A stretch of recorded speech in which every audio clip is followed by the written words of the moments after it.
This style of video is going to be a little different.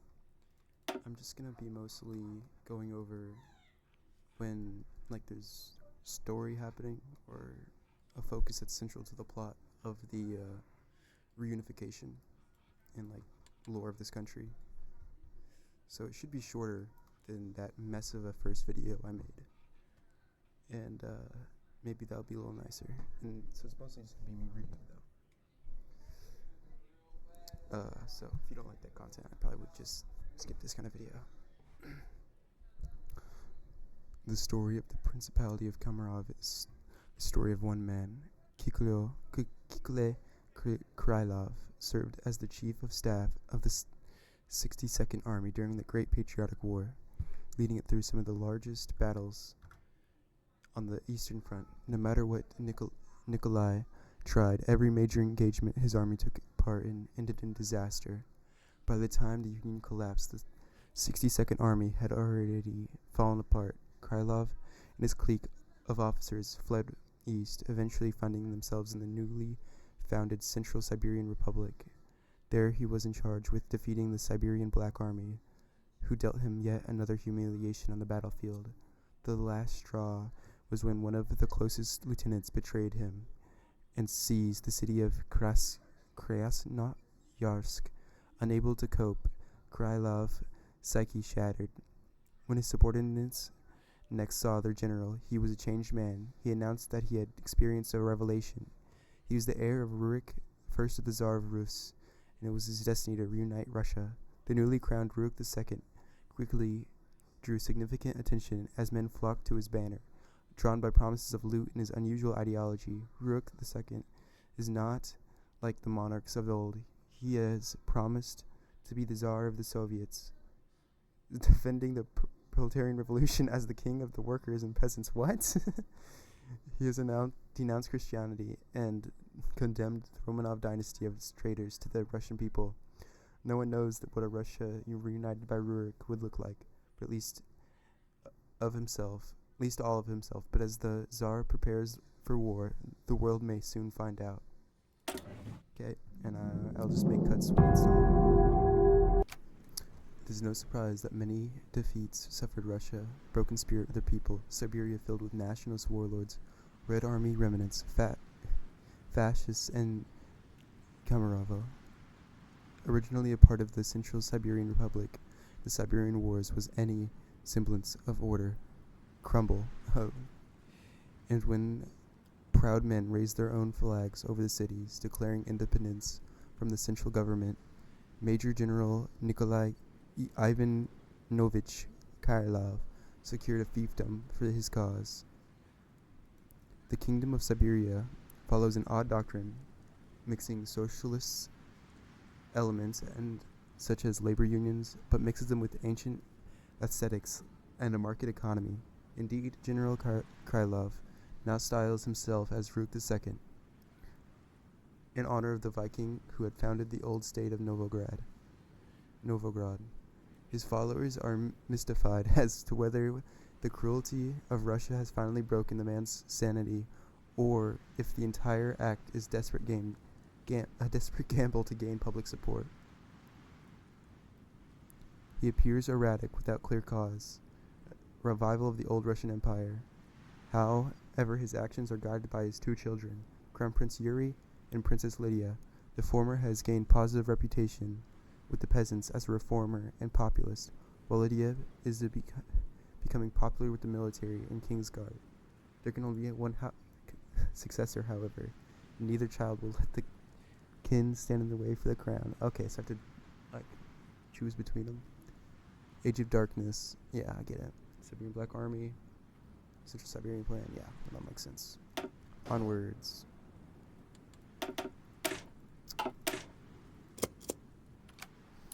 The People's Prince, Prince Yuri, roamed through the bustling town center, full of people going about their lives, buying from the markets, enjoying a day at the park, and gossiping to one another.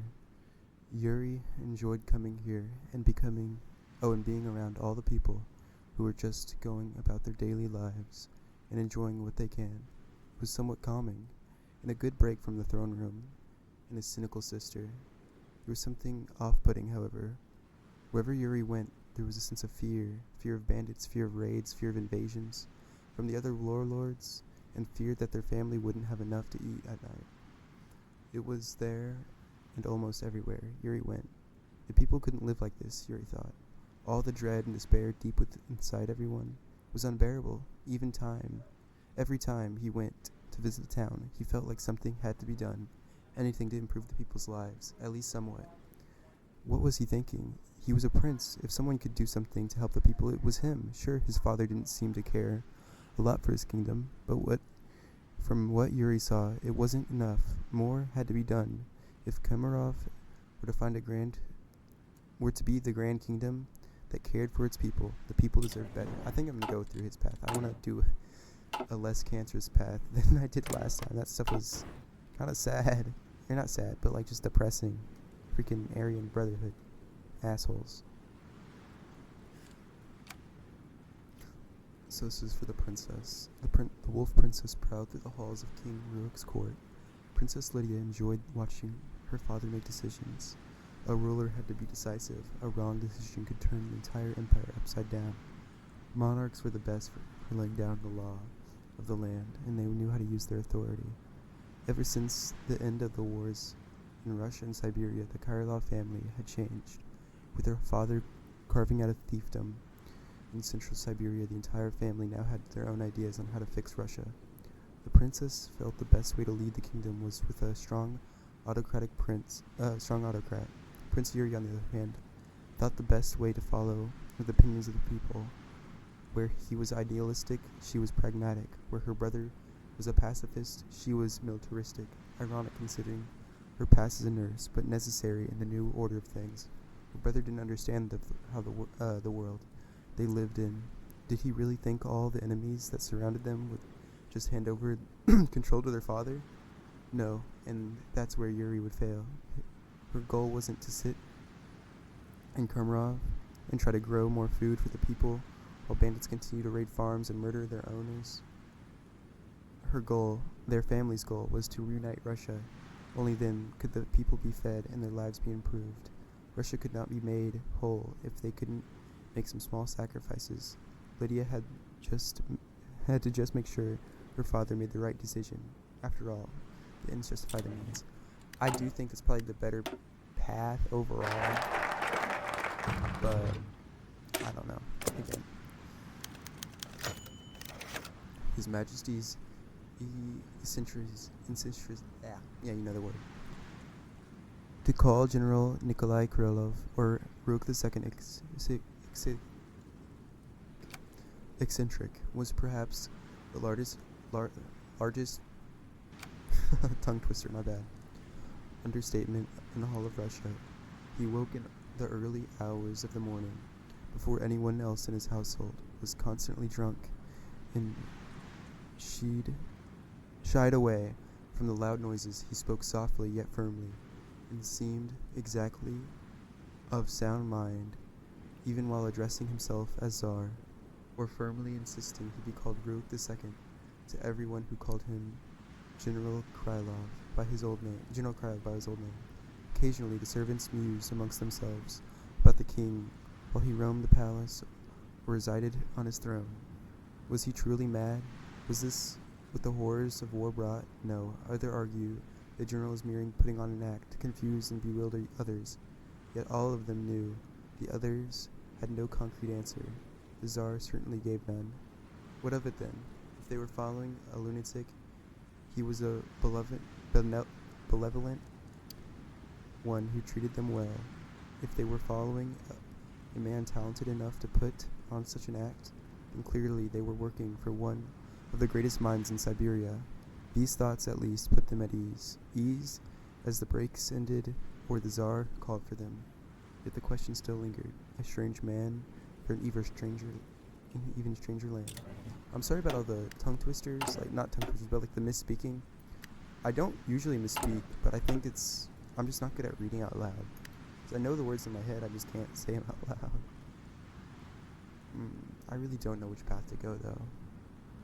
I want to say this is definitely not the second time I had to read this, because I messed up. Lev Vyazovsky Vesesansky, first Royal Minister of Finance, poured himself a glass of water from the pitcher on the table, downing it in one gulp like it was a shot of vodka. He definitely wished it was. However, today he had to deal with the royal family. Prince Yuri and Princess Lydia.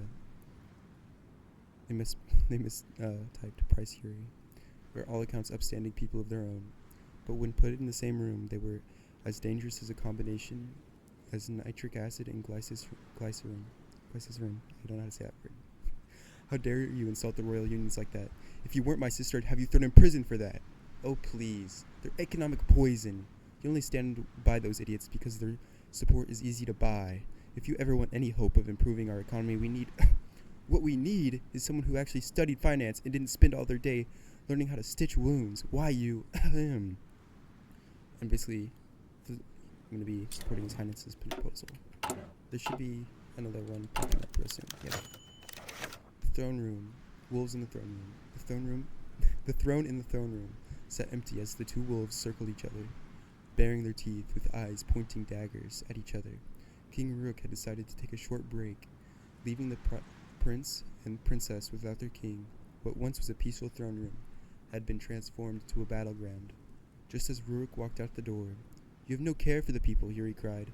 How angered how Lydia would just ignore the people's plight.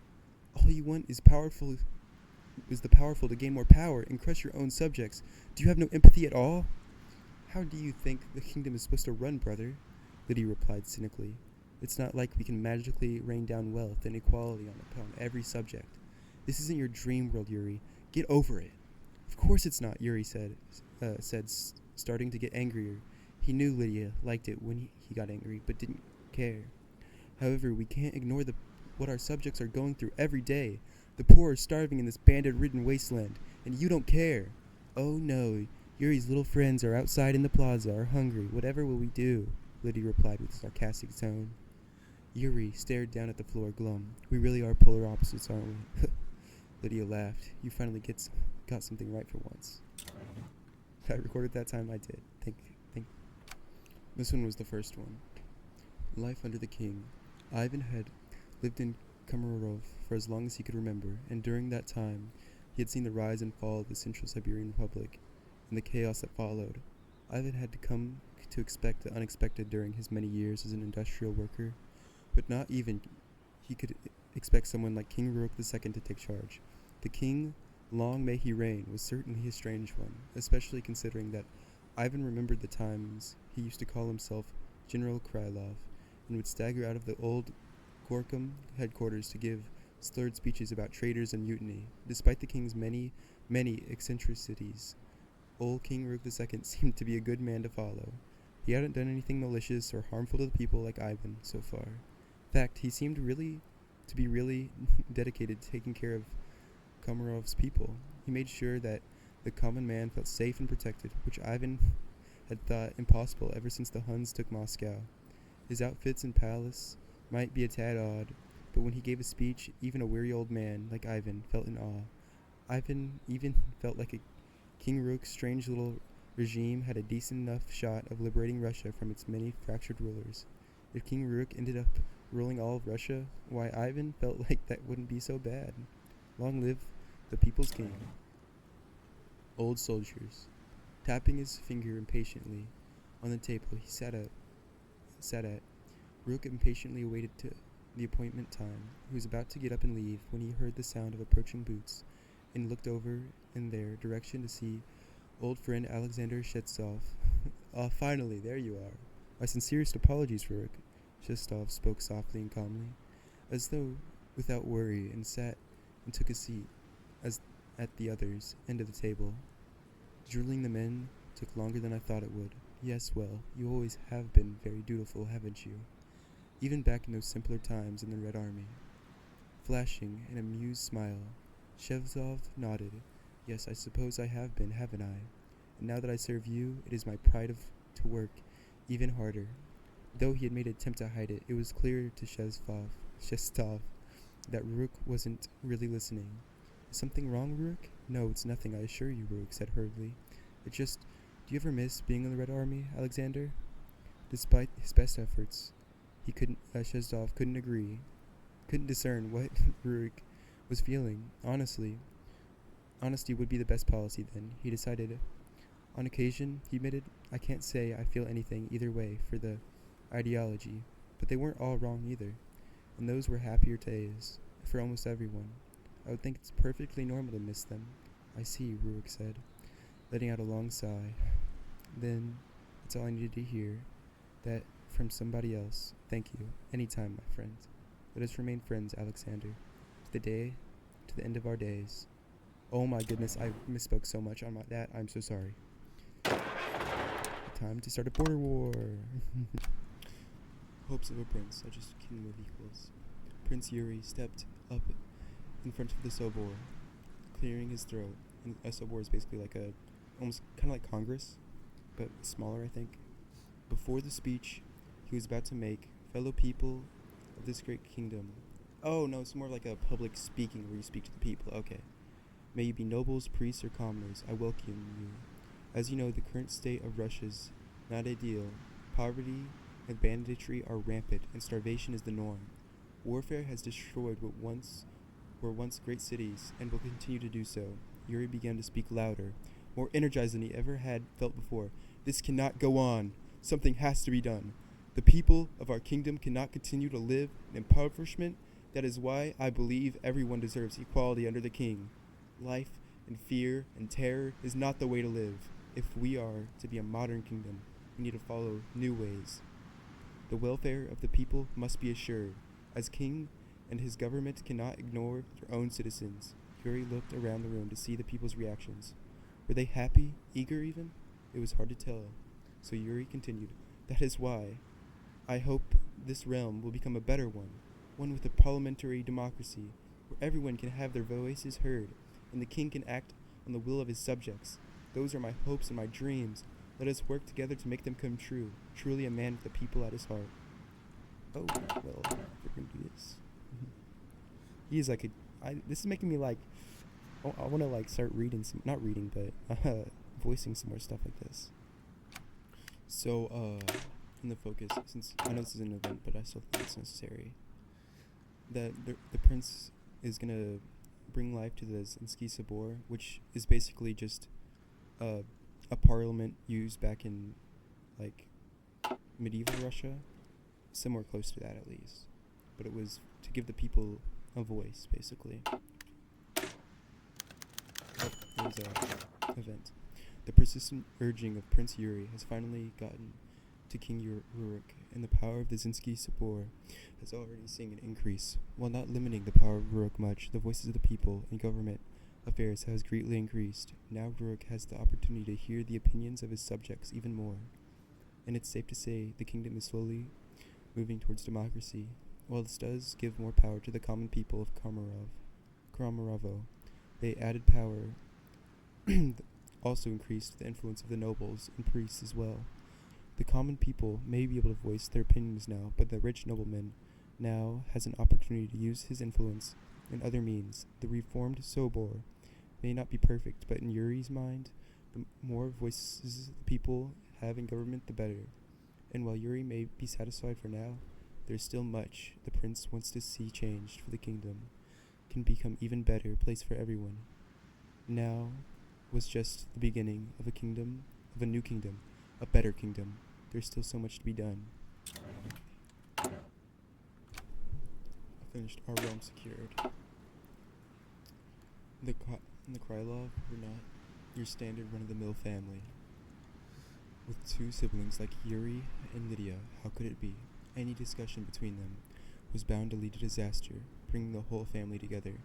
Even Boris, who had not cared much about running the kingdom, Rurik had hopes this will finally end his children's squabbles. As each of the children entered, things started to develop.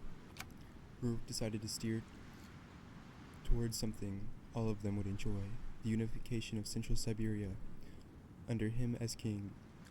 It wasn't long until Lydia decided to take the conversation in a different direction, though. If we want to unify the region, the military needs more funding, Father. We need to make sure we can conquer our enemies swiftly before any of them can put up a strong resistance. What are you talking about, Lydia? Yuri opposed. to anything, she said. More has to be done for our subjects, not the military. Besides, should we not try to approach things diplomatically first? Are you naive, brother? Lydia responded coldly. Do you really think the surrounding warlords will just let us peacefully integrate them? The Germans will just hand back Moscow? Yuri stuttered. You... To the delight of Lydia. No, I... Be quiet, both of you, King Rook interjected, angry that nothing had changed between them, despite all his efforts. I brought you here so you could finally get along. For the sake of the kingdom, just end your bickering, Boris. You haven't said much. What do you think we should do next? Boris looked to his two siblings, both angrily eyeing him as he prepared to speak. I don't know, father. Whatever sounds best to you. Yuri and Lydia restarted their arguing match, both trying to get their point across. Rurik sighed as he felt another headache come on, tired of the quarrel that seemed to divide the entire kingdom. Maybe when they're older. See, I didn't even realize that Boris, I guess, is probably a younger sibling. But we're going to be supporting the unions with Yuri. We love the people. Rurik, with the assistance of his cane and his son in tow, made his way into the meeting room. I did support the unions, by the way, that had been arranged for him, and one of the most influential union bosses in the kingdom, Boris Klevev. Rook had been apprehensive about meeting with the unions, yet Yuri had barely managed to convince his old man to come to this meeting. Boris could be found examining every part of the room, in confusion, silently questioning why the hell half of its contents were there. What did Rurik need a hearth for in a conference room, and a pair of axes crossed over one another against a shield mounted on the wall above the doorway? Were they real axes? This guy's nuts, thought Boris, as Rurik lowered himself into his seat. So this must be a different Boris than their brother, I guess. Well, let's get this over, began Rurik, before being cut off abruptly by the prince, who was already red with embarrassment. Sorry, sir, my father is entirely sympathetic to your cause. He's just rather blunt when he's up this early. Go on, father, began Yuri, looking pleadingly towards his father. Right. Well, Boris, may I call you Boris? Continued Rurik. That's my name, yes, replied the union boss. Well then, let me just say that, so long as you stay within the bounds of the law, you shall have my full support of the crown behind you. Boris smiled at this news, although was only cautiously optimistic. The prince seemed fully devoted to helping the unions, but Boris got a distinct dragged-along feeling from the way the king himself spoke.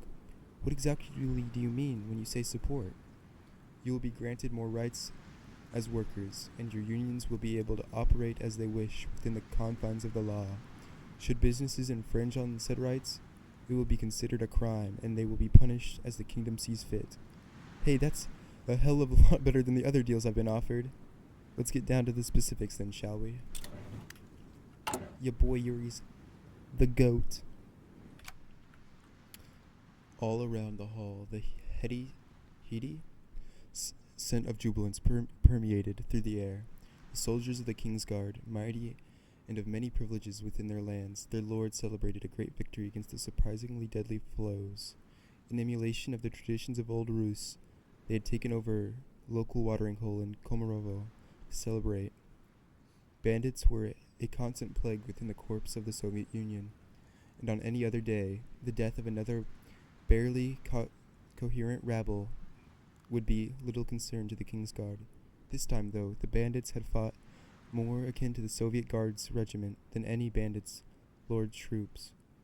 The battle had been fierce, and many brave souls had fallen, but the tenacity of the Guards could not be denied. Amid this raucous celebration, an anomaly could be seen. In a quiet corner of the bar, seated with some of the more grizzled veterans of the Guard, was a stranger. The man looked almost painfully average. His eyes were a simple brown, and his hair was of a similar shade. Of his features beyond that none could remember. The vodka had flown liberally and left holes in their memories. This stranger was an honored guest of the King's Guard, as he had been integral to the Guards' success in that fateful battle. Every once in a while, one of the younger men would break off and offer a drink to the man, and every time he would politely decline. Instead, he would buy the man who offered the drink and send them on their way. He spent the night in a quiet conversation with the veterans. None knew what words they exchanged, though the one thing everyone present would remember was the melancholic smile that left the stranger's face only when he set out into the wilderness the next morning. A bittersweet comment. Oh, this is the guy. I can't really explain it, but there's a different thing earlier in the game. So that's where he goes. He goes from place to place helping people. That's cool. I skipped it over in this playthrough because I read it last time on the other one. So this is for honey words in the will of the people. The miners, all emerging from deep shafts of the mines around the Kunskik basin, had completed their long and tiring shifts, and as was usual, proceeded to the local drinking establishment for a well-deserved rest. Ordinarily, the men would talk about the shift and about their plans for the shifts still ahead, but tonight there was a different topic of discussion: King Rook's radio address. He had in recent days been speaking of changes to the state's laws and regulations around labor rights and the introduction of new legislation. No doubt the men agreed, prompted by Prince Yuri. While all of them were pleased by the news, given the liberalizations promised, all were similarly skeptical. After all, change had been promised before, and more than once had been proven illusionary at best. One man raised his concern that the Zinsky Sabor would muddle implementation. Another voiced certainty that Princess Lydia and her courtier would act to subvert the expansions so codified. But even with such concerns, there was a hope. The general trend of state policy lately had been encouraging, and there was a natural tendency to believe that it would continue, that things would get better. The men spoke on this late into the evening. When they were done, they left deeply in need of sleep. Legislation or no legislation, they had work tomorrow, and that work never ended. Their dreams were hopeful. All across central Siberian, working conditions are starting to improve. More safety in the mines and longer breaks for the factory workers have all been put in place to satisfy the workers. Wages have even increased to stop the workers from striking. It seems the cries of the workers have been answered. Despite our efforts, however, there are still some rumors of discontent spreading. While we completed some of the reforms to improve lives of the workers, it might not have been enough. Critics of the reforms have stated they are not even close to creating a lasting effect. Conditions continue to be unsafe, and wages are not enough to support an acceptable living. Unfortunately, with our budget stretched thin, the reforms could have only gone so far. Workers satisfied. Rumors are just rumors. Now, so they are actually, it's not existent. The workers' discontent. And so you understand, this is what I'm dealing with out of all of these big warlords. I'm a tiny little guy. Can't really do too much to support these people. But I'm trying. And the border a little content. And oh shit, we might actually not win this. We did. I just did a trader in a strange. I did the economic modern age. A trader in a strange land. The capital of the principality was an odd one, seeming modern yet old-fashioned at the same time. An interesting architecture painted the picture of a medieval European capital. With an old and new Russian style, it was definitely an odd place to visit. Though Zemislav, yet he found it comforting. A trader from outside this strange kingdom, it was nothing he was used to back home. How it must have changed from just a few years prior. What was once a dead economy with poor farmers and laborers was becoming more modern by the day. Perhaps the quirky king knew a lot more about leading than anyone thought. It certainly seemed like it. And the people, oh, what an interesting sight. No one dressed like them anywhere else in Russia, that was for sure. But it wasn't just how they were dressed. That was the most interesting thing. Their actions were even more colorful than their looks. Formal yet casual, joyful yet serious. The people really were just like their king. Zemislav would be spending a few more days before he left for home. Perhaps he would stay even longer than he thought. It was a cheerful place, and the people certainly loved to buy what he sold. Perhaps I could bring my whole family for a visit. Oh, that's sweet. Now we're upgrading our army.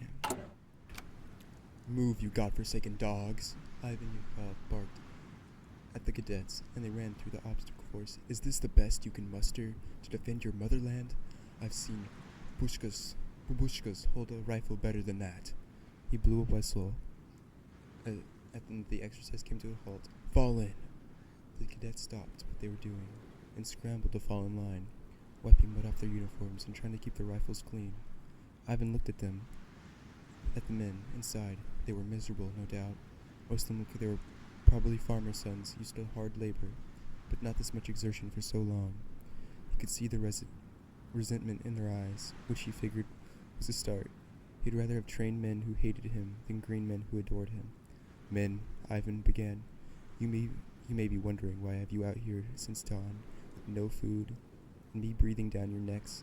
The slightest mistake, I know you are suffering. In fact, I want you to be suffering, because the more you suffer here, the less you will suffer out there. I'd rather your legs give out on an obstacle course than on the march. I'd rather your first day without food be in the camp than in a foxhole, and I would certainly rather you find out your limits training than in the battle against the Tsar's foes. I do not expect your love. I do not expect your thanks. I don't even expect a hint of warmth from any of you. But what I do expect is that you will fight when ordered and keep fighting until your body can't fight and no more. Am I clear? Ivan received a chorus of yes sirs in response. Good, now run the course again.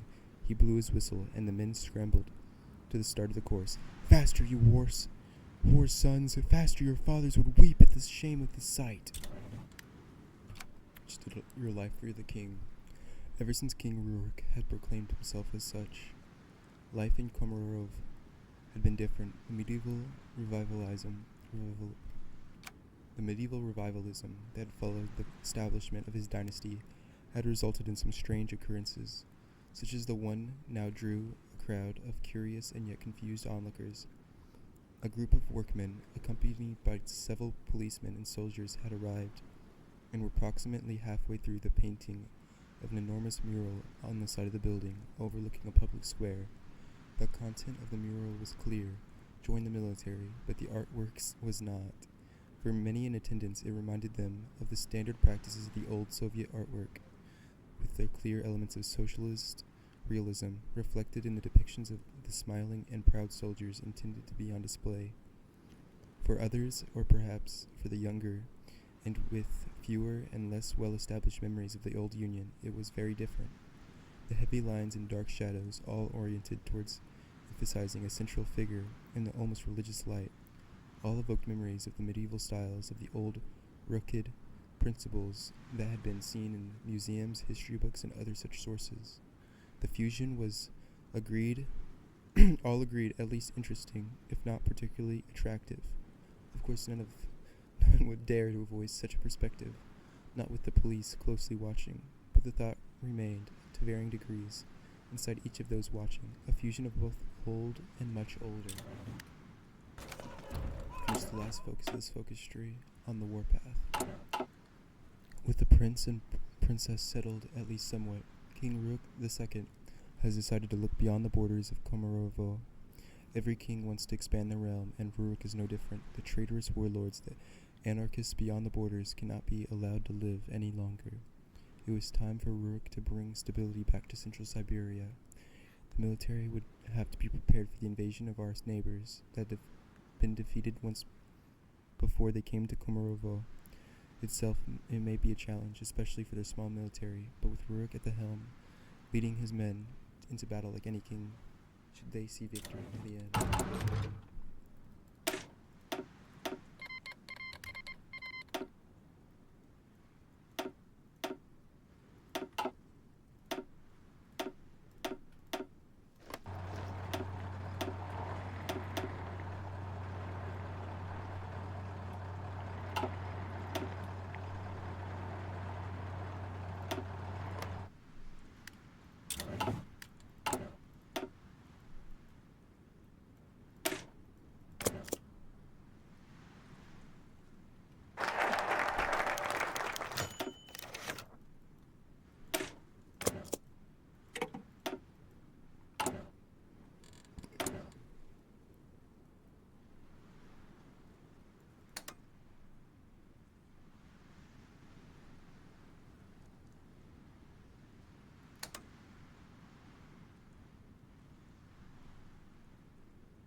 Spring Rasputia. The signs have all arrived. The drip, drip, drip of water from the eaves of RUS has ceased, for there is no more snow for the morning sun to melt. Exhalation no longer produces a cloud of mist. Therefore, the forests have gone from a silent to a live, with chirping of birds and the rustling of budding leaves. The ground is no longer blanketed in white, but covered with greens and browns and a myriad of colors. Of wildflowers, fields once gazed by occasional elk, now played home to herds of sheep and cattle. The farmers are no longer holed up in their homesteads, but now plowing and tilting their fields. And as the world came back to life, so did the world army of the Tsar, Rurik. Parade grounds were once again swarming with men. Firing ranges crackled as they had months prior. Cadets ran through obstacles courses driven hard by generals to make sure their men's skills had not been deteriorated over the winter, and in the commandant's tent, generals unfurled maps and diagrams they had spent months planning. During the winter, they were patient, and during the spring, they will strike. Away go the winter coats, and out come the drums of war. Oaths of loyalty. We took out one of our neighbors, by the way. Alexander Sumunska, and we have a woman general. Women's rights are allowed to fight now. Sumunska couldn't fight, but be a little nervous as the royal guard led her and several other former generals of the Krunskis through the palace, while they all had surrendered somewhat peacefully and pledged their allegiance to King Rurik. He still demanded they do so in person. She wondered if the king continued to hold a grudge against them for siding with Andreev. The doors to the throne room opened, and there he sat, King Rurik. Formerly known as General Nikolai Karailov, the Krunsk generals kneeled before the king, who rose and grabbed a sword from some dignitary. He stood before Sumunsko, his face difficult to read. Alexandra Sumunsko, if you wish to serve King Rurik II, King of the RUS, then prove your loyalty and humility, stated the king. Evidently referring to the boot he presented before her face. It felt humiliating having to kiss a man's boot, but that was likely the point of this whole act. One final test of loyalty. Alexandra, please rise to your feet, stated King Rurik, and Alexandra did as he commanded. He placed the sword upon her right shoulder and then her left, and withdrew the blade. General Alexandra, may you serve this kingdom with pride and valor. Smunsko was beckoned to the side of the room, and as another general stepped forward, and the same procedure repeated. The whole ceremony was quite tense, and she hadn't realized she had been holding her breath throughout the ceremony. Smunsko sighed. Komarovo was certainly a different beast compared to Krunsk. She hoped she could adapt. So, that was all. These guys used to be part of the same one, but they rebelled and stuff. That's a little lore. So this guy, by the way, just a little relapse, he betrayed him in the little revolutionary war to take back all of Russia and Siberia. Nikolai Andreev was dragged into King Rurik's throne room and forced to his knees before the king. He was bruised and bloody, and the once charismatic general now was quiet, his eyes staring at some unknown point of interest on the floor. Andreev was a man who had deserted King Rurik at his lowest point. The smoking, the drinking, the humiliation, and all the guilt, all stemmed from Andreev's betrayal. While the king had since risen from this nadir, Andreev's betrayal still angered his majesty. Andreev was formally charged with a long list of crimes, and Andreev confessed to these crimes after some coercion from the royal guard. It was now time for King Rurik's determination of Andreev's sentences, either exile or execution. Would Rurik be like Vladimir the Great, who slew his own brother for his treachery, or would he set more of a merciful example and let Andreev live in the foreign lands? Could Rurik forgive his traitors so easily? Nikolai Andreev's fate rested in King Rurik's hands. We're like the RUS, so we'll kill him like the RUS. Uruk II is not the king they expected, but the king that that was needed. Such in the opening of the king's speech in the great square of Knaskinsk, place I just took over. Uruk looked over face to face, sees the similar closed-off looking eyes that barred doors in every Russian's face that turns to him. Uruk sees this and speaks nothing less. Nonetheless, Andreev was of the sole military, sworn to defend the people of this land, Uruk says, this solemnly going on in solemn conviction, yet the military turned on the people once the Germans bested them. The President General was a tyrant with no legitimacy, and no doubt did terrible things. The people listened with cautious eyes, and the bars seemed to lift somewhat as the king assured them that they were in better hands now, that the king, the Tsar, will bring peace and prosperity to Russia, with all of his people in harmony, while there are murmurs here and there that dissent. Rurik simply speaks with plain sincerity. The unlikely-looking king on his dais, speaking to the crowds, gets much right, but much wrong. Yet the sincerity bleeds through, nonetheless. The people may, in fact, be in good hands. You have labored under a tyrant, says the king, and the people murmur at that. But we will feed and clothe you, and we will aid the needy, and the people's murmurs turn cautiously hopeful. Tyrants are a matter of perspective. Basically, this is just, I sent it in a void for them and I annexed it. So I guess the place I just got has like some ancient stuff. The king's audience hall is modeled today.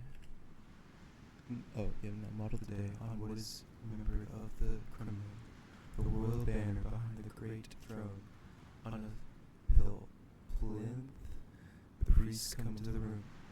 Facts. Oh, by the way, these people were like, basically a government of priests. Straight incenses, and the king sits through the service. Some of the holy men fancy they can see a tinge of skepticism in his eyes. The priest at the head is richly adorned and seems old and wise, and gazes unflinchingly at the king as he chants the service. This is a prayer for the king, your majesty, for a long life, fair and just rule, and the unity of Russia. The words come to Rurik as if from far away, and the king nods slowly. And this is widely believed today. The king's question is not a statement of disbelief, and the priest nods as if it was expected.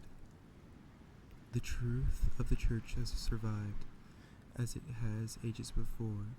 When we pray, your majesty, we are echoed across the realm. So it was for centuries past, so it is today. Rurik nods. Despite his skepticism, can feel something, emotion perhaps, or maybe the weight of tradition before him. The king slowly nods and then speaks to the priest, begins to smile. Tradition brings the benefit of the doubt.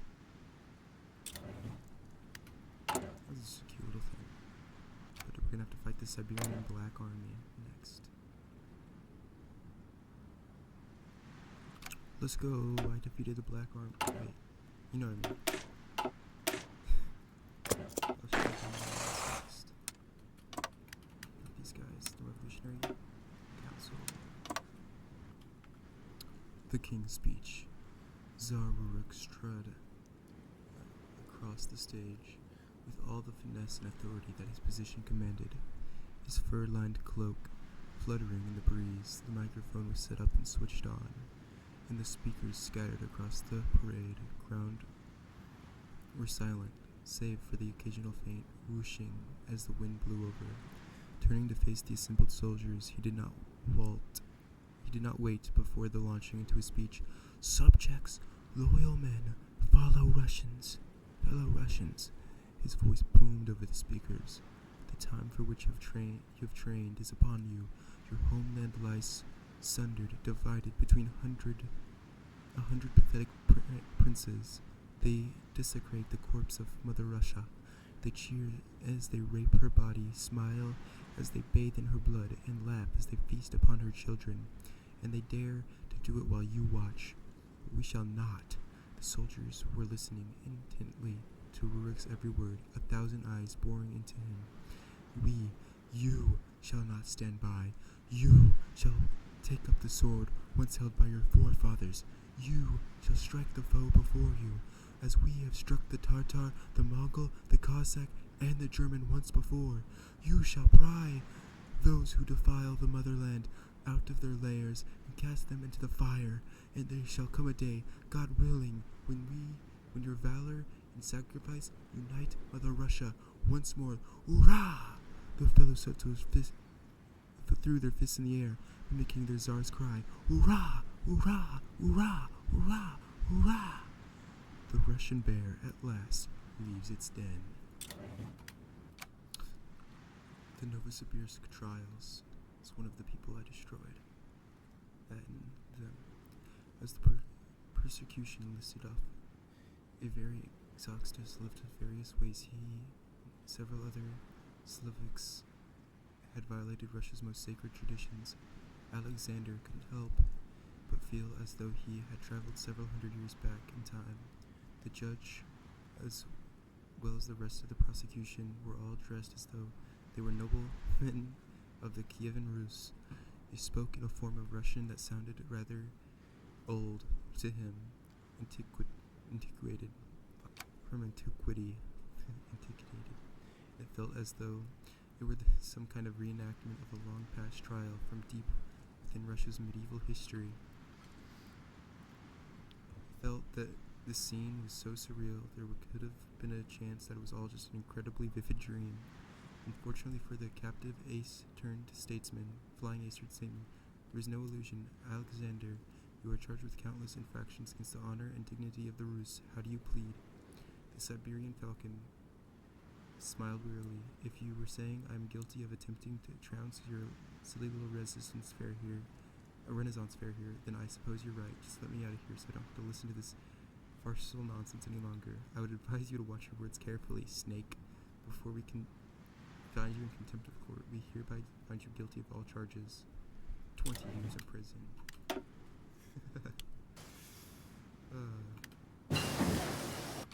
And I just reunified Central Siberia on the Sobor floor, which is basically the Congress floor, or Council floor.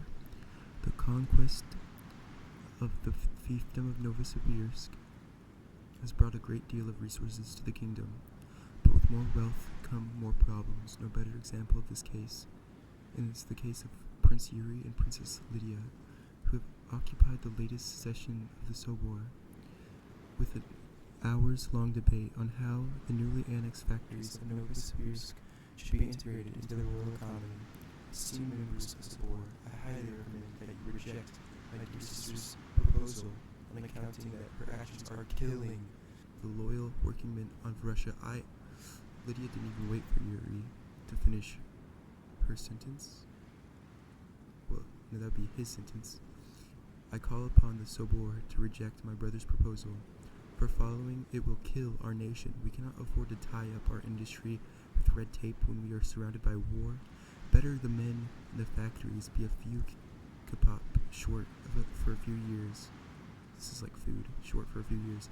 Than them be slaves to the bandits for the rest of their lives. The line really set it off, Yuri. A few? How dare you suggest it's that minor? My programs will save lives, while yours? As the siblings shouted at each other, the assemblymen of the Sobor basically, who should I choose? Yuri's, because he's not a psycho. Guys, just like, I just finished that one. The coming storm. What was this? Oh yeah. Again, Yuri's. In the frenzied push to reunify Siberia and restore it to rightful dignity, a whisper has grown. As the light has regained Perseus, so too has our shadow festering upon the inherent cruelty in our actions. It has waited for a moment to strike. Today it emerged from the dark, boldly declaring, I was, I am, I will be. Workers across the central Siberian industrial zones have begun massive coordinates. Oh shoot, did I fuck up that way? No, I shouldn't have. Citing continually poor conditions, unfulfilled promises, and reprint cruelty by bosses. It appears the drive to return civilization to the Russian wastes has come with many drawbacks, as the lofty dream of united Russia becomes less alluring when one cannot feed his family or keep all of his limbs intact. Additionally, with the return of normalcy to the region, the workers themselves seem to have become less valuable, simply a pawn towards the eventual goal. Already work has ground to a halt, demands are being made, and the old scores are being settled. While some in our government may be sympathetic to the cause of the strikers, it's undeniable that we cannot tolerate a crippled economy, especially considering the always precarious position of Russia. The strikers are numerous and militant. Unless we can come to some kind of deal and show our workers some tangible piece of the prosperity we promise, we must brace up for the storm to come. Oh, general strikes harrowing. Ow. Industrial consolidation.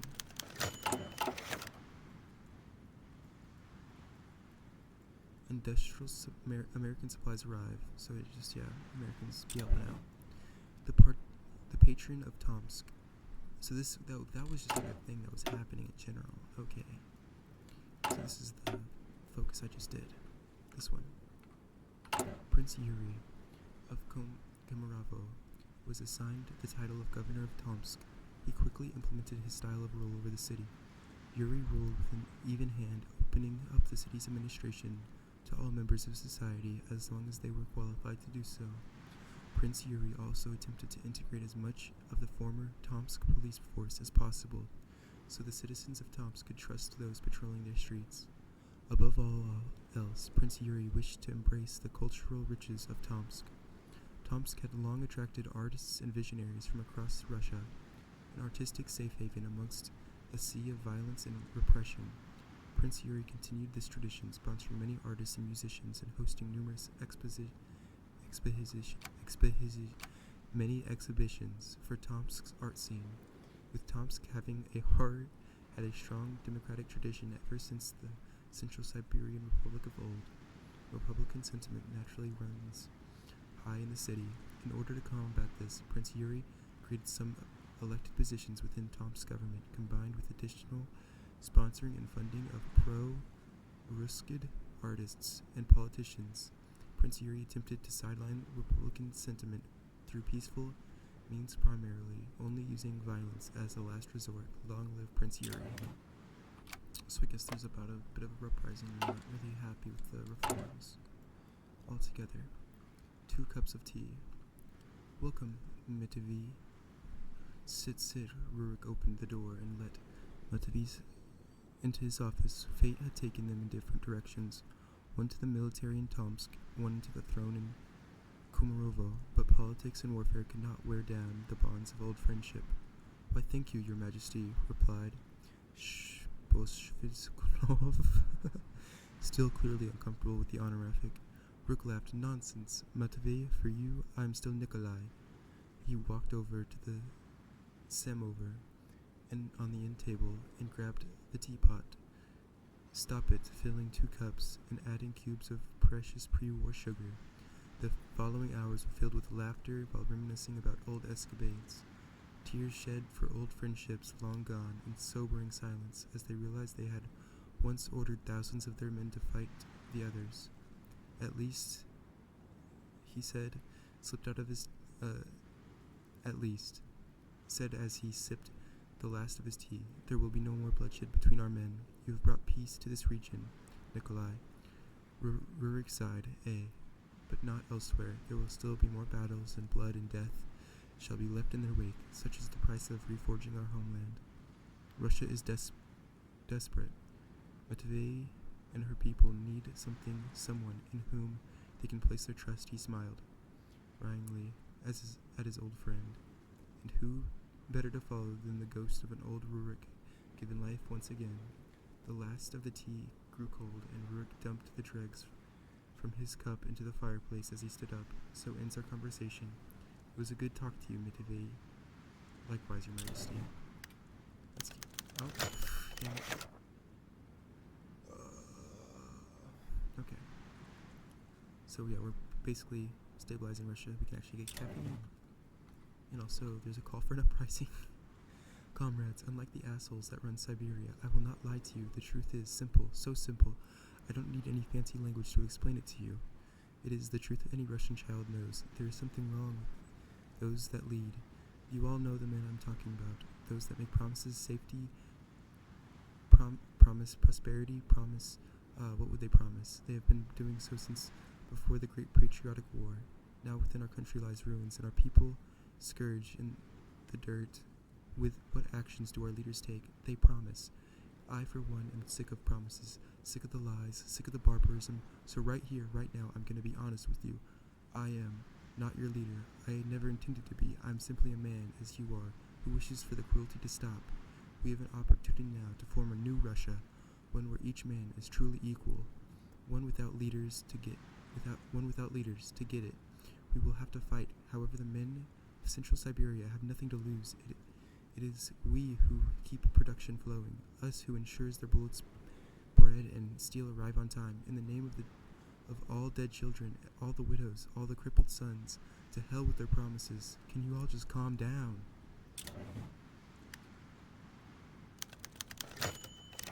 Fuck. Distressing news. So yeah.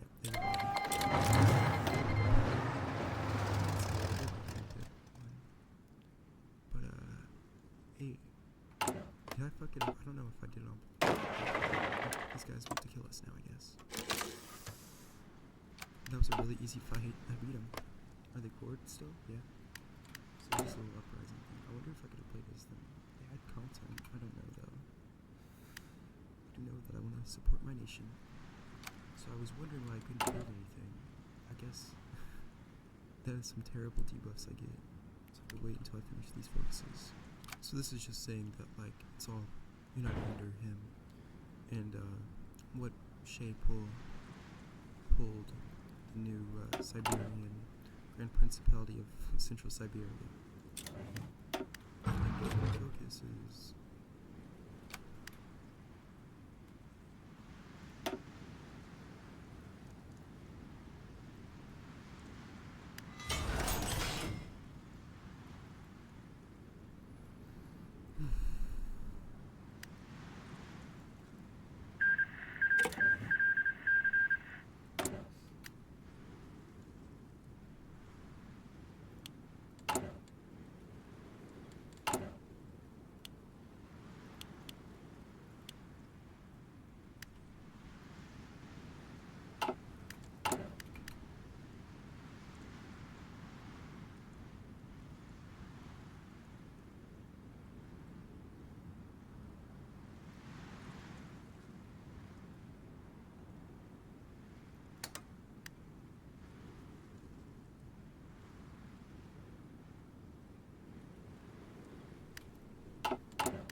family feud.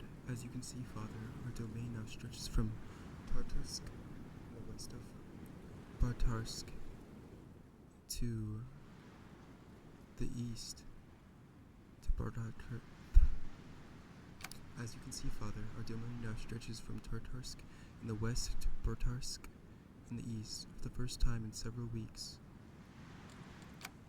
Boris Krylov trailed off as he looked to his father. The king looked deeply troubled, his eyes distant and cold. Rook II seemed to care little about the subject at hand, and it was obvious his mind was focused on something darker. "Father, what troubles you? You've been too quiet today." Rook's eyes snapped to his son. "It's your siblings, Boris. What the hell am I supposed to do with them? Their disputes grow more venomous and destructive by the day, and I cannot bear to watch it any longer."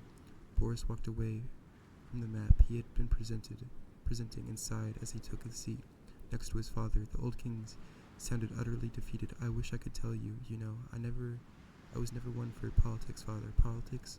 I think this is about politics? Yuri and Lydia, my own flesh and blood, have become enemies, and I have done so little to stop them. What kind of father stands by while his children go to war?" Uruk sounded as though he was on the verge of tears. Boris would put a reassuring hand on his father's shoulders. "You've done nothing. You've done what you could, Father. As much as it pains us to see them fight, this may be the only way for them to settle their differences." The king's eyes grew distant once more. "Perhaps you're right, Boris. It's just they used to be so close. Trouble on the horizon. Gonna make a new aristocracy." A toast. This is for the new aristocrats. Rurik's banquet hall filled with food and laughter as he and his new aristocrats celebrated their victory over the traitors in the implementation of a better Siberia. "Hey, Ruruk, pass the butter, will you?" As one large man began to drink his fourth glass of vodka, Ruruk smiled and reached for the butter, and he was interrupted by an older aristocrat. "Sergei, you never talk to your Tsar like that. Where are your manners? It's quite fine, Nikolai. I quite enjoy the pleasantries rather than anything more formal," responded Ruruk. "As you say, Tsar." Ruruk II, "By grace of God, the conqueror of the Almighty, I humble in your presence," said the old aristocrat, now bowing. Ruruk paused, but he was distracted by another young aristocrat. You're as good at putting on a banquet as you are at ruling the kingdom," he said. "You even got your children to stop arguing." "Well, I always know when it is good time to celebrate, and so do my children," Ruruk replied. He knew he would be facing more challenges soon, but enjoy the pleasant atmosphere of the Kemerovo himself. Without him, none of this would exist after all. Nice to see something without instant. Well, that'd be a good time between constant fighting. These guys like the RUS. A family meeting. Prince Boris looked at his father with unease. Together they had devised this imminent meeting between his ever-feuding siblings, but as the time of it approached, he could not feel but feel apprehensive. Lydia was the first to enter, early as usual, wearing her practiced expression of diligent arrogance. He could tell that she had not believed the lie he had told to draw her here for an instant, but had come nonetheless out of respect for their father. Yuri arrived later. Ruruk quickly took control before they could begin sparring.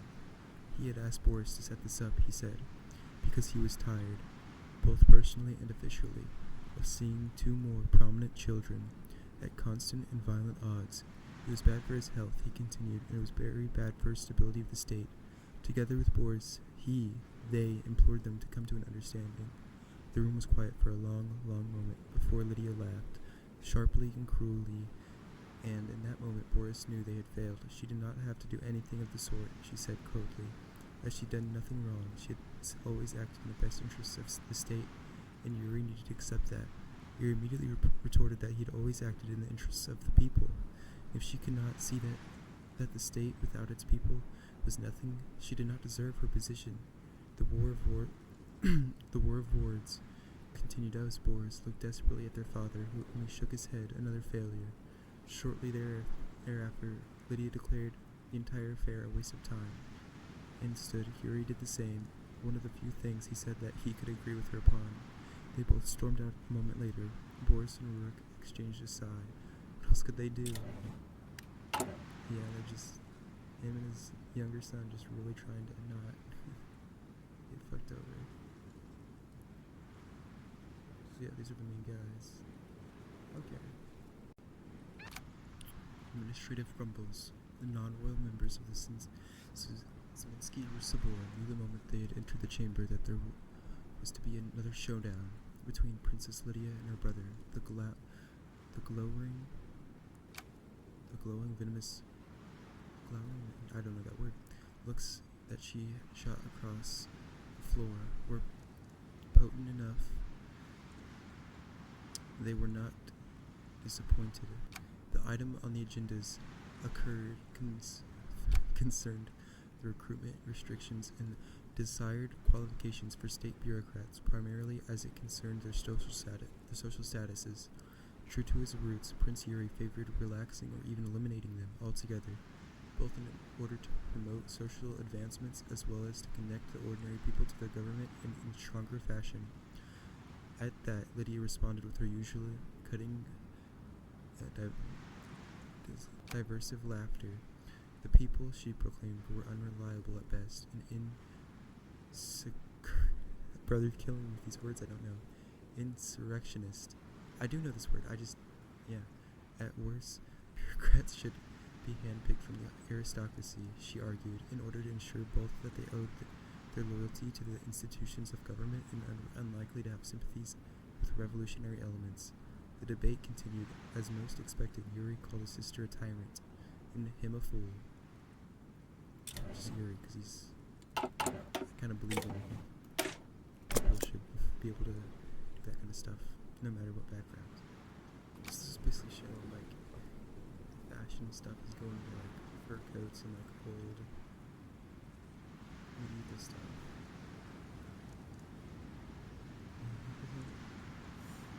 And it's just, like,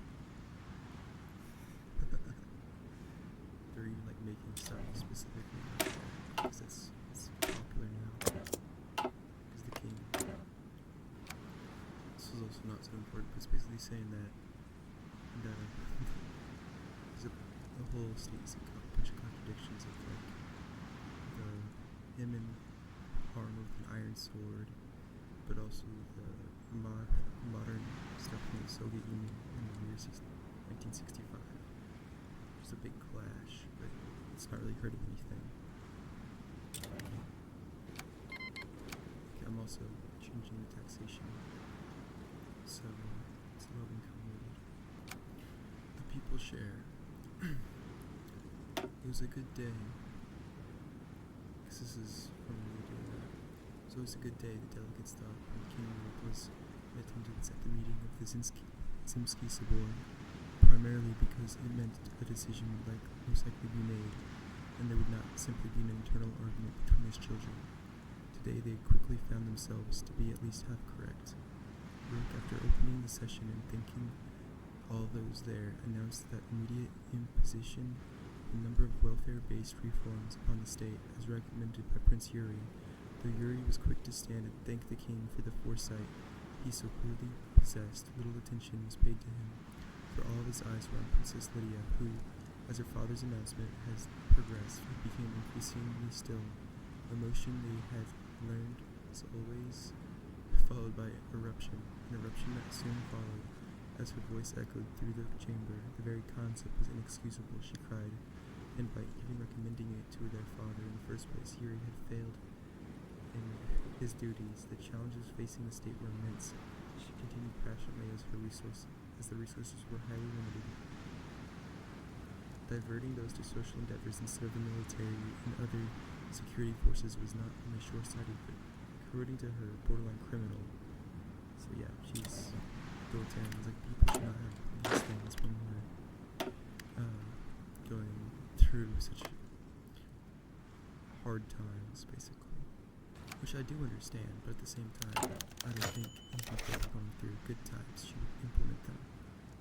The spill. Die, you fascist pigs. All in common should go to hell. These hostile shouts and countless others could be heard from two crowds facing each other. One unionist, one reactionary. Blackguard hit the banner. As they both came together, not in unity or solidarity, but out of hatred and resentment. As the shouts of the crowds increased in amount of fury, police standing guard looked at each other nervously. Much as they preferred not to intervene, they were being left with no choice. So yeah, they were having things going on. There's fighting infighting between the siblings and the groups. Despotism is not really doing anything anymore. We're kind of destroying them with our democracy. This is the clash of the worlds. It's my great honor as emperor and autocrat to all the RUS to name my son Yuri as crown prince. Upon my death, he shall become your rightful sovereign. Within an instant, most of those who were present amongst the Zimsky Sabor erupted into applause. Prince Yuri, now the heir to his father's legacy, rose from his seat as he stood in silence once again, washed over the room, and the entire council had turned their attention to the new crown prince. At such a sight, it was hard for Yuri to avoid getting emotional. I am deeply honored by your show of trust, father. Rest assured, your legacy will not wither away with your passing. I will ensure that all the people of your realm are treated fairly with respect they rightfully deserve. Together we shall work towards a more just kingdom and a brighter future for all Russia. The applause resumed, more ferocious than last. Yuri couldn't help but notice that even those who remained silent before had joined in. The crown prince looked to Lydia, who had not so much as moved a muscle since the announcement. Her expression betrayed a deep anger, a fury so intense that it could not be expressed through words. Lydia suddenly locked eyes with her brother, and Yuri went cold. Her gaze pierced directly into Yuri's soul, a stare almost murderous in nature. Turning away from her brother, Lydia got up from her seat and left the council chamber. Most were so swept up in the festivities, they had neglected to notice the departure of the princess. Despite his victory, Yuri couldn't help but feel some lingering regrets over the feud. Lydia's cold glance had told the crown prince all he needed to know about how his sister felt. All hail to Crown Prince Yuri.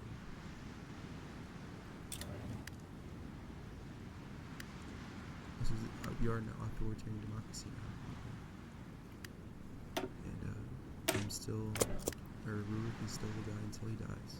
I just want to say, this is so much better. Stability and will rise. I'm playing that stupid ass. I don't even know where they're at, but those asshole Nazi dudes. Oh my goodness, this is so much better. A quiet moment. Rurik stood by his bedroom window, looking over the city of Komarovoro. The sun was beginning to set, the sky a blend of soft orange and blue, as the sun began to sink below the horizon. Rurik reflected upon his rule. From the pits of despair, he had given Russia hope, bringing light into a country adrift in darkness. His rule had not been peaceful, and had not been perfect, but he had achieved a great deal. The sun was halfway below the horizon, the orange sky turning to red, and the red fading to purple. The first stars began to shine down from the heavens, outnumbered by the lights from the city below. The king grew weaker with each passing day, and now he needed a cane to move about his palace.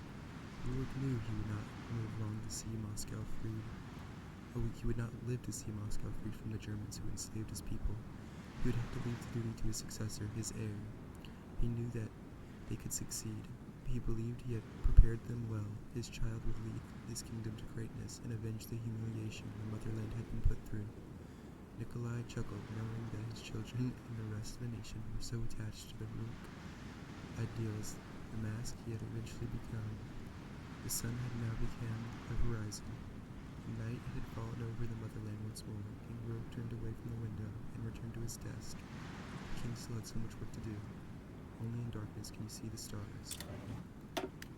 It's quite nice. There's power in the Union. I just finished my economic tree. Rurik was awoken by a peaceful nap, by ringing of his telephone. Residing on the table just beside his bed, grumbling, he sat up and fumbled for the phone, lifting to his ear and sighing. Hello? Hello, Your Highness. This is Boris. I spoke with you the other day. Rurik's thoughts wandered to a question. How did this man get his personal number? That question was quickly answered for him, however, as the Union boss carried on his gravelly baritone voice, I guess. Your son Yuri gave me the number at the meeting, if you're wondering. Oh, that's right, thought Yurik. He loved that boy and understood the cause and the pain of the kingdom's working class, but damn if he didn't jump at the gun every time there was an opportunity to help. Too nice for his own good, muttered Rurik. Oh, yes, it was wonderful meeting you. What are you calling? To discuss. Well, really, I'm calling to thank you. I wasn't so sure about how sincere you were when you said you'd be strengthening the unions. But your reforms really have paid off. The boss is treating us far, far better. Accidents are down 20% because they're keeping the equipment clean and repaired. The unions thank you, King Rook. That put a smile on the king's face. Perhaps Yuri had been right. After all, the workers are the lifeblood of the kingdom, and they're better off than ever.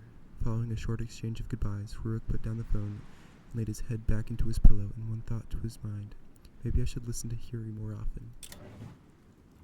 And now I'm going to be getting investments from Japan and the US. It'll touch my army tree. I think I found what country I'm going to do next. Divine Neighbors of RUS.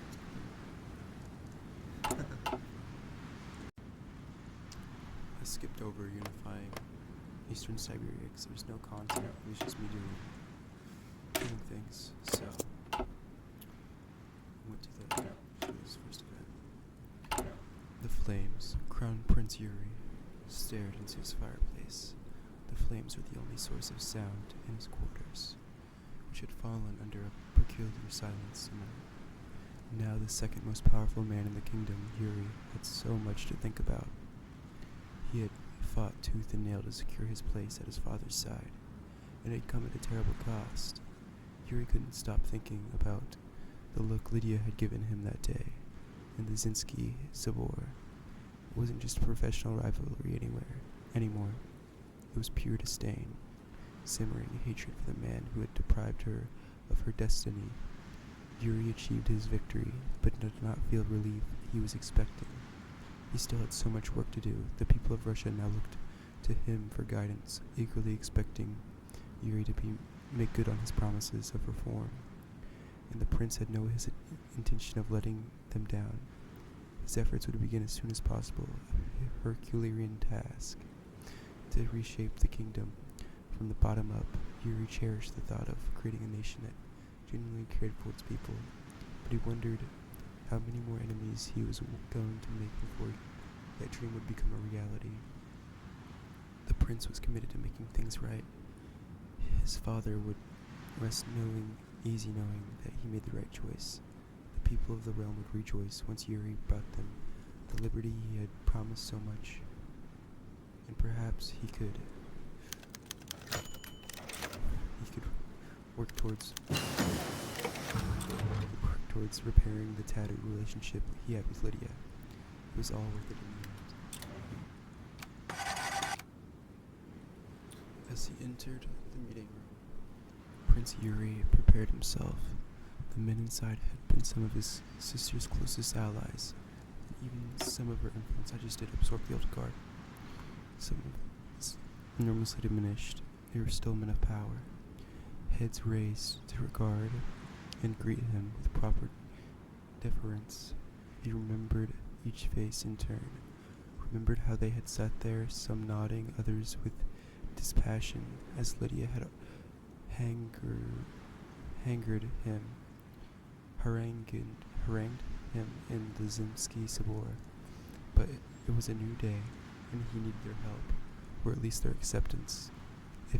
If the state was to move forward, he returned their greeting as warmly as possible and began the negotiations, mostly to secure their votes and support, public or otherwise, across the various ministries, councils, and organizations over which they held sway. Were exhausting. The men were, after all, no friend to the common citizen. Otherwise, they would not have supported his sister for so long. But they were also keenly aware of their own exposure, and thus motivated them to attach themselves to him. And so in the end, an arrangement was reached. Yuri was under no illusions that the situation was resolved. They would support him for now, but they did not truly believe in his efforts, and more compromises and overtures on his part would need to be maintained to get the support. He sighed in frustration. Lydia would have just threatened him, imposed her will upon them, but Yuri was not his sister, and he would prove it. More requests are sure to come. A place for Lydia. So that's it, then? You're gonna send me away so that it won't cause trouble for the trouble with the capital? With my presence any longer? Princess Lydia's voice was practically dripping with venomous sarcasm. Prince Yuri brought his hand across his face, contemplating what to say next. His sister was to govern the province of Magadan, a desolate, icy hell far away from the capital. That was never my intention, Lydia. Magadan is needed of governor, and you have proven yourself highly capable administrator in the past. What difference does it make? Magadan is a frozen wasteland. There's so few living there, the place practically runs itself. The prince's passive-aggressive attitude was now teetering on the brink of blind rage. Her brother's excuse clearly was not what she wanted to hear. Yuri went silent for a moment, choosing his next words with care. Lydia, listen. I know you must despise me for what I did, and there's nothing I can say to change it. That. At the end of the day, though, we are siblings. I still believe we can work past this political mess because blood bonds are stronger than any ideological difference. We can come together again, but first I need you to work with me. Can you find it in your heart to do so? Her brother's words gave Lydia much to think about it. I suppose. I'll try my best, Yuri. Just don't forget about me. The prince responded by offering a handshake, which quickly became a hug. I still love you, sister. Nothing will ever change that. Good luck in Magadan. Princess Lydia. I bet if Lydia got in control, I would just murdered him. Like, he's a threat to my power. She does not seem like it. This was forced compromise. Prince Yuri thought himself as a patient man. He had been by his father's side for years, steering him towards the best path for all Russia. He had been the greatest proponent of the Zemsky Sobor. Now, as he sat at the head of the institution he had so readily pushed for, he seemed near at the end of his patience. He tried to force the bureaucracy to play nice, to compromise in the name of the people of the kingdom. Yet that demand had seemingly blown back in his face. The Sobor had erupted into chaos. The bickering of the ministers increased to an absurd level as men shouted over each other. Those who leant closer to Lydia's ideals looked on smugly as the Sobor degenerated in their eyes. It proved the necessity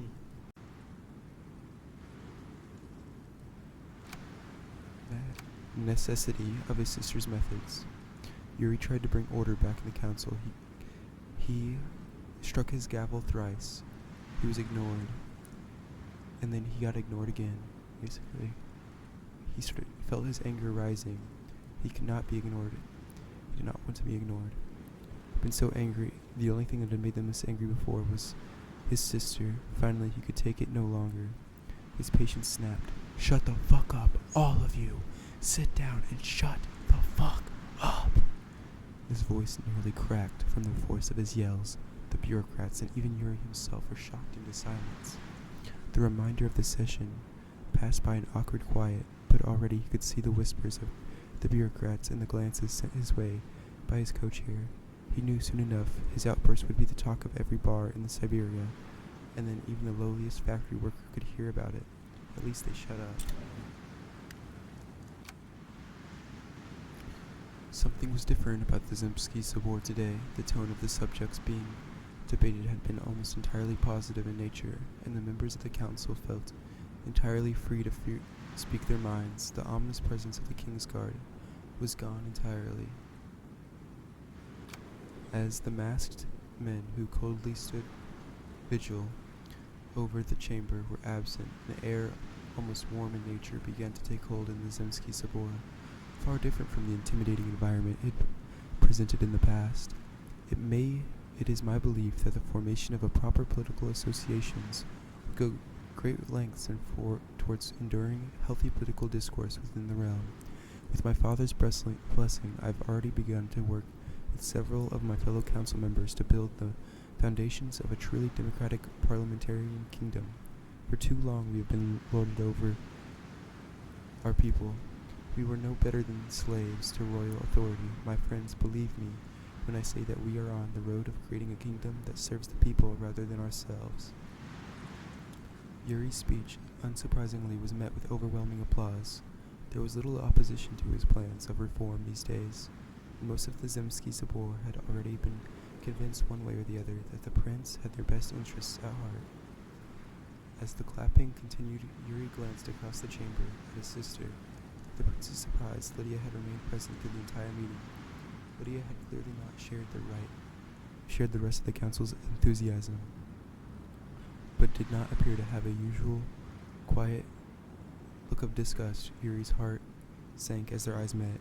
She still appeared unconvinced of her brother's intentions, though to his relief, hatred was gone. Changed popularity like democracies. That's cool.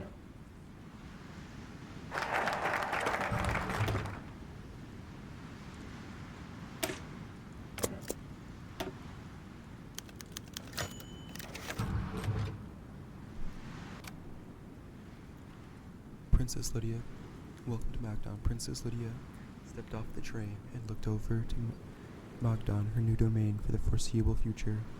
It was a far cry from what she thought she deserved.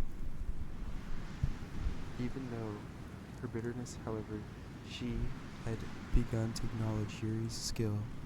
She had not thought he had it in him to outmaneuver her so and exile her to this icy hell. But it was not over, not by a long shot. Already she knew he was implementing his grand visions, convincing their father to sign initiatives that would, in the long run, lead to disaster. She intended to be ready when that happened. Magadan was a place of oblivion for now, but it also easily the most well-developed port in all of Siberia, and thus the state primary method of external trade, and that meant it was a place of power. It was currently a small, unorganized. It would not be once when she was through with it. Once she arranged the shipping schedules and replaced the complacent bureaucrats, she imposed real hierarchy, real security, real control. She would turn Magadan into Siberia's economic linchpin, and in doing so, keep herself prominent, relevant, and most importantly, successful. Ready for the moment where she could pounce once again with clarity of belief that she held with every fiber of her being that Yuri would fail. The alternative, an entirety of political oblivion, was too terrifying to consider. Order will be imposed. So she's doing her shit. I don't really know where Magadan right here. Okay, this is like 300,000 people, and where Yuri's coming is like Tomsk right here, which is about 1 million. Stranger in a strange land. This is our visit to America. Camera flashes danced across the side of the plane as King Rook II and his royal entourage emerged. The intensity of the light caused the king to bring his hand over his eyes as he stepped down to the exit of the stairs. So this is America. I'm glad they appear to realize the significance of my visit, Rook said as he waved his hand enthusiastically at the press, these curious men and women. To be his first meeting of the trip, an ensuing press conference was to be the subject of considerable media attention. Mr. Krylov, do you really think you are the king of Russia? What kind of claim do you have exactly? Asked one reporter. No, please call me Rurik. You could also use your majesty, if you prefer. To your question, I am the rightful Tsar, of autocrat of all of RUS, and don't let anyone tell you otherwise. One does not need claim when their heart is focused and impassioned as mine. The answer only caused the press to fall into a frenzy of questions. The king, overwhelmed, but eventually pointed to one of them. Yes, you have questions? Your Majesty, do you think the strange way you act or dress causes people to not take you or your cause seriously? The crowd went silent, and the reporter briefly wondered if his question was offensive. Whether they do or not, it is of little consequence. I do not let the opinions of the rest of the world about my mannerisms weigh heavily on my conscience. So many deeper issues are at hand. I seek only to follow the footsteps of my forefathers. Is that so wrong? The press went into even more furious uproar of questions than before. The curious old man had piqued their interest like nothing else. Any more questions?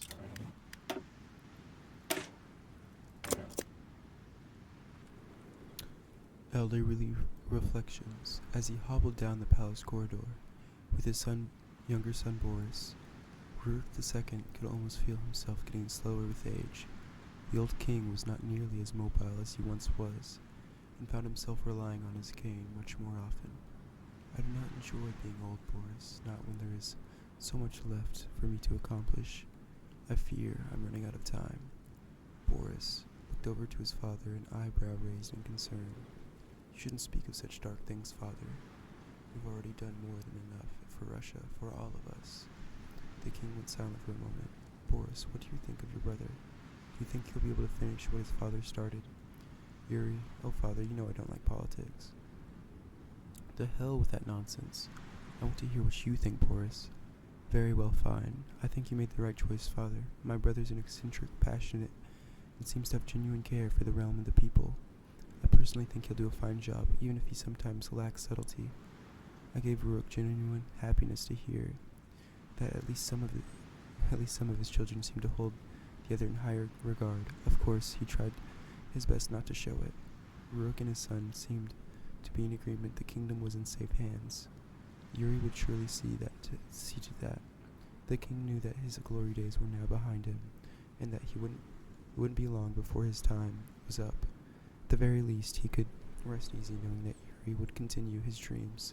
Long after he passed, our kingdom will endure. The grand showdown. I'm gonna be attacking these guys, which I don't know. That's really the grand showdown, but yeah. The war. Gregory and Andrea never expected to be able to move out into the country. I reunified Western Siberia, or Russia, by the way, spent their lives in and out of bomb shelters, working in military-run factories, surviving day by day under the watchful eye of the warlords and soldiers. It was just so real, almost impossible to believe it would all be over, all the suffering, the death, the tears, the blood. So when the final unification war ended, the guns fell silent and the flag stopped changing. They felt something neither had ever known before. Peace didn't feel real at first. The silence was too heavy, the air too clean. It had taken Gregory a few months to prepare the trip. But as they drove north into a shell, what was once a village, they had nothing but hope for themselves and for Russia. Time to make a better world. Got this.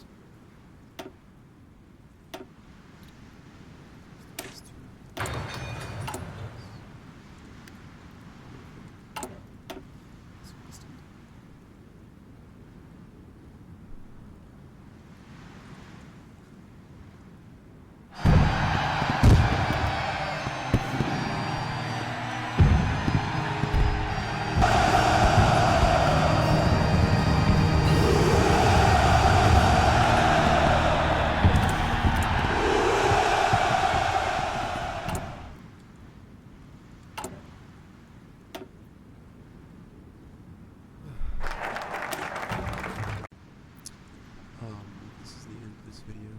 This is fully Kingdom RUS unified. I did just see this to see if there's any extra content really, but there's not.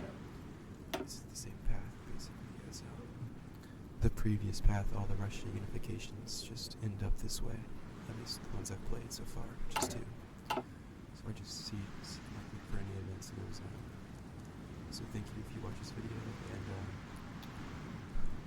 hopefully I'll unify something else, or maybe I'll play a different country altogether. Have a great day.